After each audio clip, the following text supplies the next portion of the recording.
শ্রী শ্রী গোবিন্দের চরণ সেবার আবদার। নমস্কার। শ্রী শ্রী রাম ঠাকুর ও মাধব পাগলা থেকে আজকের নিবেদন। গোবিন্দ বাড়িতে বিগ্রহ শয়ন দিবার নিয়ম এই যে, সখী ও রাধারানী প্রভৃতি বিগ্রহের শয়ন দিবার পর সর্বশেষে গোবিন্দ বিগ্রহের শয়ন দিতে হয়। পরে ঘরের আলো নিভাইয়া ঘরে তালা বন্ধ করিতে হয়।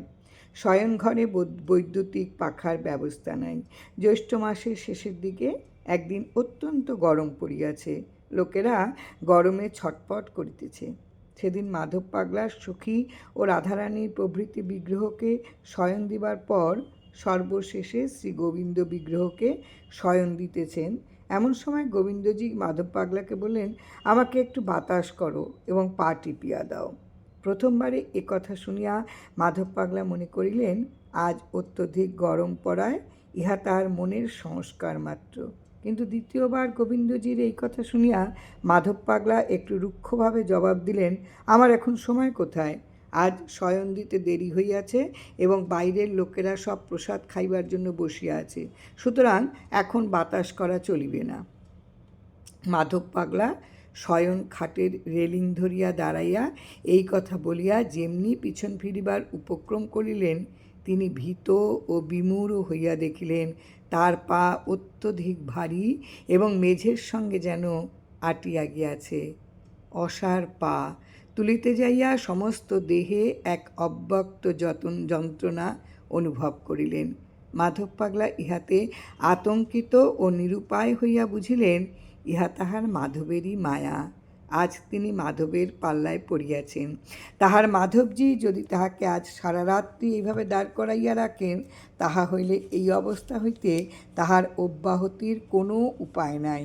কারণ গোবিন্দ বাড়ির কাহারও সাধ্য নাই যে তাহার মাধবের ইচ্ছার বিরুদ্ধে তাহাকে কেহ উদ্ধার করে। মাধব পাগলা মনে মনে এইরূপ বিচার করিয়া নিজেকে এই অসহায় অবস্থায় দেখিয়া প্রমাদ গণিলেন। অগত্যা খাটের উপরের যে তালপাতার দুইখানা পাখা রাখা আছে, তাহা হইতে একখানা পাখা হাতে নিয়া গোবিন্দজিকে ধীরে ধীরে বাতাস করিতে লাগিলেন। এদিকে বাড়িতে যারা প্রসাদ পাওয়ার জন্য বসিয়াছিল, তারা মাধব পাগলার বিলম্ব দেখিয়া চিৎকার করিয়া তাকে ডাকিতে লাগিলেন। কিন্তু মাধব পাগলা তাদের ডাক শুনিয়াও কোনো উত্তর দিতে পারিলেন না। আনুমানিক 10 মিনিট বাতাস করিবার পর পাখাখানা রাখিয়া দিয়া তিনি গোবিন্দের পদসেবা করিতে লাগিলেন। এইভাবে কিছুক্ষণ কাটার পর তিনি বুঝিলেন যে তার পা হালকা হইয়াছে এবং তিনি ইচ্ছা করিলেই চলিতে পারিবেন।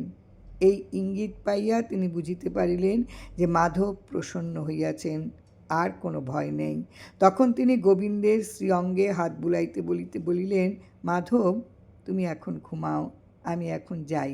এই কথা বলিয়া তিনি শ্রী গোবিন্দের বিগ্রহের মস্তকে একটি চুম্বন দিয়া আলো নিভাইয়া শয়নঘর বন্ধ করিলেন। তিনি ঘরের বাহিরে আসিলেন বটে, কিন্তু তার সমস্ত দেহ মন এক অপূর্ব বাৎসল্য রসের আবেশে আবেশিত হইয়া গেল এবং মুখে এক অব্যক্ত চাপা হাসে ও তৃপ্তির ভাব খেলিতে লাগিল। এই গোপন রহস্যের কথা সাধুমাকে বলিবার জন্য তাহার চিত্ত অত্যন্ত ব্যগ্র হইয়া উঠিল। তিনি মন্দিরের ছোট খাট গুছাইয়া প্রসাদ পরিবেশন করিলেন এবং নিজে প্রসাদ পাইয়া দোতলায় সাধুমার ঘরে পান খাইতে গেলেন। মনের ভাব গোপন রাখিয়া পান খাইতে খাইতে মাধব পাগলা সাধুমাকে জিজ্ঞাসা করলেন, আচ্ছা সাধুমা, এই গোবিন্দ বিগ্রহ প্রতিষ্ঠার কাজ কে করিয়াছিল? তিনি কি কোনো সিদ্ধ পুরুষ? সাধুমা মাধব পাগলার এই কথা শুনিয়া বললেন, হ্যাঁ বাবা, যিনি এই বিগ্রহ প্রতিষ্ঠার কাজ করিয়াছেন, তিনি একজন তান্ত্রিক সিদ্ধ যোগী পুরুষ। কলকাতা আহিরিটোলার মুখুজ্জে বংশের ইনি গুরুদেব। এই গোবিন্দ বিগ্রহ প্রতিষ্ঠার কাজ তিনি নিজেই সব করিয়াছেন এবং বিগ্রহ প্রতিষ্ঠার পরও প্রায় 3 মাস কাল এখানে থাকিয়া তিনি গোবিন্দের সেবা করিয়াছেন। এখান হইতে বিদায় নেবার সময় তিনি আমাকে আশীর্বাদ করিয়া বলিয়া গেলেন, ভবানী, তুমি এই বিগ্রহ সেবার জন্য কোনো চিন্তা করিও না, কারণ সাধারণভাবে কোনো শ্রদ্ধাবান ব্রাহ্মণকে দিয়া সেবা করাইলেই গোবিন্দ সন্তুষ্ট হইবেন। কোনো বড় বা বিখ্যাত পণ্ডিতের প্রয়োজন হইবে না। আমার এই কথা মনে রাখিয়া শ্রী গোবিন্দের সেবা করিও। মাধব পাগলার মুখের ভাব এবং কথার ভঙ্গি হইতেই সাধুমা কিছু বুঝিতে পারিয়া জিজ্ঞাসা করিলেন, কেন, আজ গোবিন্দ এ বিষয়ে কিছু বলিয়াছেন নাকি? মাধব পাগলা হাসিতে হাসিতে বলিলেন, সাধুমা, তোমার গোবিন্দ বড় সুবিধার লোক নয়। আজ মাধব পাগলাকে ফাঁদে ফেলিয়া চরণ সেবা করাইয়া লইয়াছে এবং শয়ন দিবার সময়ে ঘটনাটি সাধুমাকে বিস্তারিতভাবে বলিলেন। উক্ত ঘটনাটি শুনিয়া ভাবাবেগে সাধুমার চোখে জল আসিল এবং তিনি বলিয়া উঠিলেন, গোবিন্দ তোমাকেও দেখছি পেয়ে বসেছে। আমার সঙ্গেও ওর এই প্রকার আবদার। কোনো ভয় করিও না, ও এইভাবেই ভক্তের দ্বারা সেবা করাইয়া লয়। ভক্ত ভগবানের খেলায় কে জেতে কে হারে তাহা সাধারণ বিচার বুদ্ধির মাপকাঠিতে ধরা যায় না।